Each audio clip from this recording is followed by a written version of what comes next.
Beratnya hati HRS hadiri reuni 212. Bukannya takut, begitu ikut saya di penjara 1 tahun. Habib Rizik Syihab memang akhirnya menghadiri reuni 212 di Masjid Atin, Jakarta Timur pada Jumat 2 Desember. Namun, ia sempat bercerita keraguan dan beratnya untuk menghadiri acara tersebut. Pentolan PA 212 ini bahkan berkonsultasi terlebih dahulu dengan pengacara sebelum datang reuni 212. Pasalnya, kehadirannya itu bisa membuat pembebasan bersyaratnya dibatalkan dan kembali dijebloskan ke penjara. Saya konsultasi dengan para pengacara nih, kalau saya datang ke reuni. Ini pelanggaran hukum apa bukan? Ini yang jadi persoalan, ujar Habib Rizik saat memberikan tausiah di hadapan jemaah reuni 212 seperti dikutip dari pantau.com, jaringansuara.com pada Jumat 2 Desember. Kalau pelanggaran, besok pembebasan bersyarat saya dibatalkan. Besok saya dicomot lagi untuk dimasukkan ke penjara selama 1 tahun. Tapi kalau bukan pelanggaran hukum gak ada masalah, sambungnya. Habib Rizik menjelaskan bahwa dirinya bertanya ke pengacara agar bisa diwaspada dan kesalahan di masa lalu tak terulang.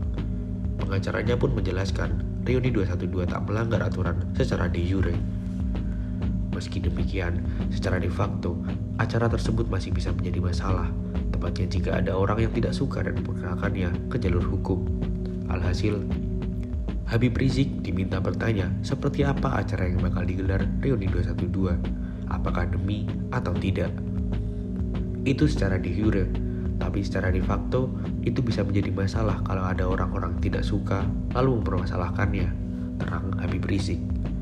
Karena itu pengacara mengatakan, gini aja Habib, usul dari pengacaranya.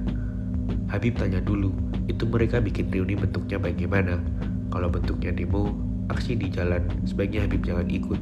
Oh, pengacara tolak keras, jangan ikut. Bebernya. Habib Rizik menjelaskan, aksi demonstrasi berpotensi besar menjadi masalah, mengingat kerap dianggap sebagai provokasi ke masyarakat. Karena itu, ia disarankan untuk tidak menghadiri reuni 212 jika aksinya adalah turun ke jalan. Walau secara hukum boleh, asal demonstrasi ada pemberitahuan ke polisi, tapi demo itu riskan. Ada satu yang nimpuk bisa ribut. Kalau terjadi keributan, Habib kena. Demonstrasi itu kan riskan karena ada orasi politik di mobil komando. Jelas Rizik menirukan pengacaranya. Begitu ada orasi politik dan dianggap tidak menyenangkan, saudara, bahkan dianggap provokasi ke masyarakat, walau bukan saya yang bicara, tetap saya akan dipermasalahkan. Maka pengacara bilang, jangan ikut kalau demo, udah gak usah ikut meski disebut demo damai, karena riskan, bisa terjadi sesuatu, sambungnya. Beruntung, takdir berkata lain.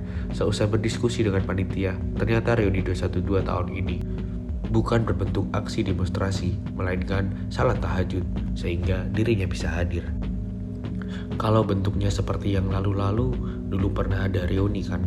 Kalau bentuknya sholat tahajud, sholat subuh, zikir, itu gak ada masalah. Yang penting tausiahnya, tausiah keagamaan. Jangan jadi orasi kayak demonstrasi. Jadi ini arahan para pengacara, saya terima, karena pengacara lebih paham soal hukum nasional, ucapnya. Begitu kita sudah diskusi, beberapa hari panitia datang sebelum acara, 3 hari sebelum acara. Para panitia datang ke rumah saya bersama tokoh-tokoh 212 yang pernah ikut di tahun 2016. Datang ramai-ramai, sampaikan hajatnya, lanjutnya. Dalam pertemuan itu, Habib Rizik juga telah mewanti-wanti para tokoh 212 mengenai situasinya yang bisa kembali dijebloskan ke penjara. Saya jawab dengan jawaban pengacara. Saya bilang, kalau bentuknya demo, aksi, maaf, saya tidak terima. Bukan persoalan saya takut, bukan persoalan saya nggak berani, tegasnya. Persoalannya ini strategi dakwah, strategi perjuangan. Karena begitu saya ikut, saya dipenjara lagi 1 tahun. Saya nggak bisa kumpul gini sama umat, tandasnya.